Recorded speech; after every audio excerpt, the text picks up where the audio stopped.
welcome back to my channel. Today I want to talk about how I healed my relationship with food while losing 65 pounds successfully. I have my iPad here with all of my bullet points so that I don't get lost in what I'm saying. I want to preface this video by explaining that I have struggled with multiple EDs in my life, mostly my teenage years, in college a little bit, but then I was pretty healthy a lot of college.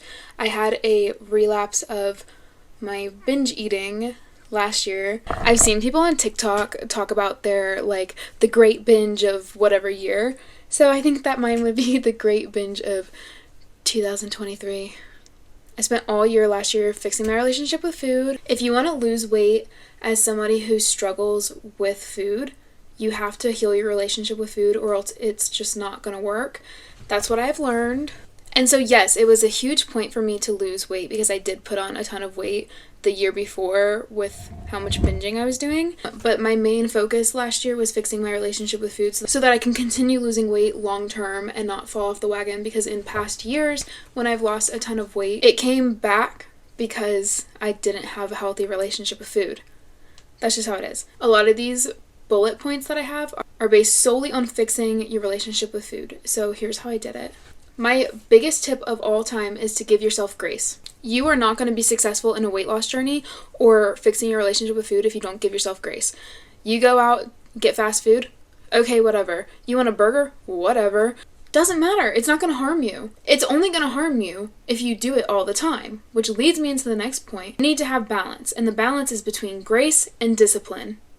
Does that make sense? You're giving yourself grace by, you know what, if you want to, I don't call them cheat meals, I don't call them cheat days. You want it, you have it. There's nothing wrong with that.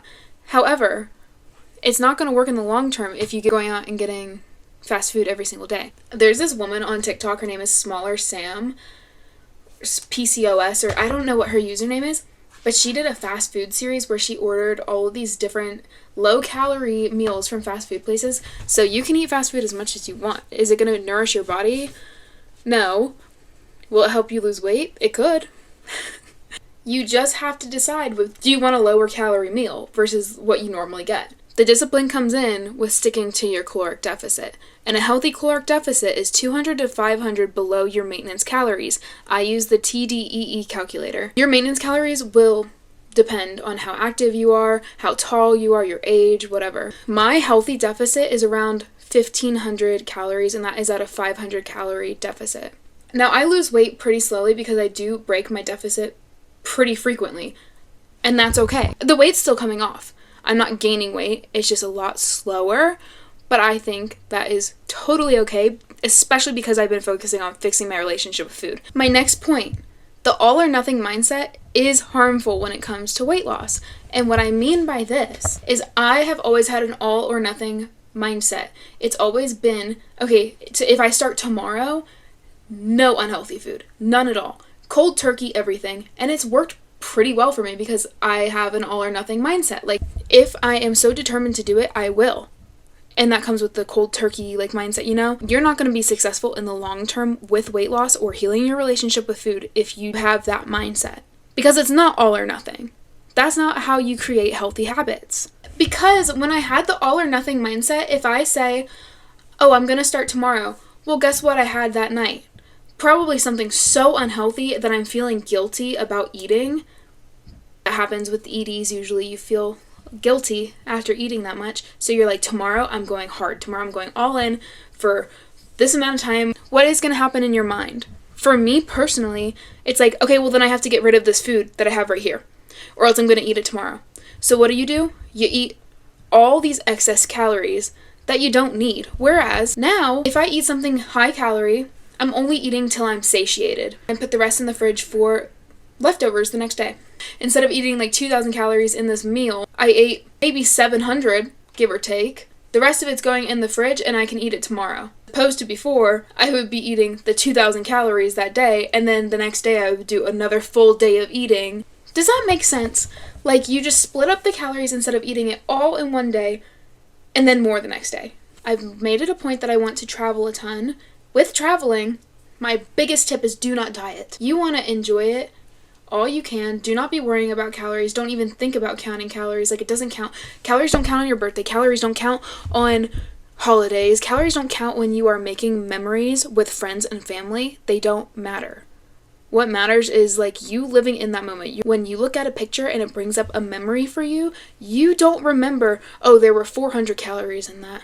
There were 400 calories in that thing I ate for lunch that day. No, you're thinking about all the great memories that you just made that day.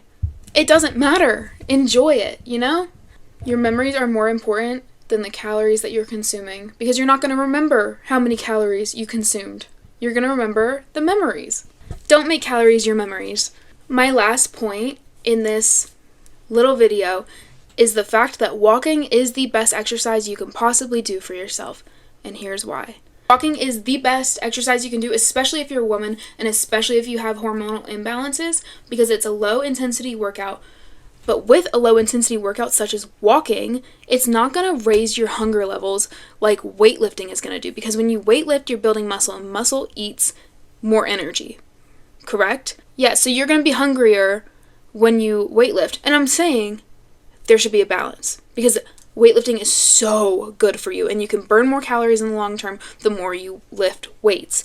But I'm saying when you're healing your relationship with food, or when you are specifically trying to lose weight, you are going to want to focus on walking. I walk 3 miles in 1 hour. That burns 300 calories, about 100 calories per mile, but it also depends on your weight, your height, whatever, your stride. But when I'm done burning those 300 calories, I'm not absolutely ravenous. Whereas if I go to the gym and I work out for an hour, yes, I'm burning calories. And then yes, you burn more calories in the long run, but I'm starving after. Walking is so easy to implement into your everyday life. You get your body moving and you don't raise your hunger as much as you would with another form of working out. So it's a great place to start. And then when you fix your relationship with food, when you lose a bunch of weight, like whatever you want to do, whatever your goals are, then you can start adding in more weightlifting. And I don't want this to be taken the wrong way. Weightlifting is so good for you, and I'm not saying that it's not. But if you struggle with food and you struggle with your hunger, because I am always so hungry, start with walking. Just give it a try. Anyways, that is all for today. If you want more tips, if you want more stories, or anything that I can do to help, but if you want more of like supportive videos, like I can talk about my experience if you want, just let me know. Make sure to subscribe. I will do a lot more weight loss videos, a lot of cooking videos coming, because I do love to cook. Make sure to subscribe. Love you. Bye.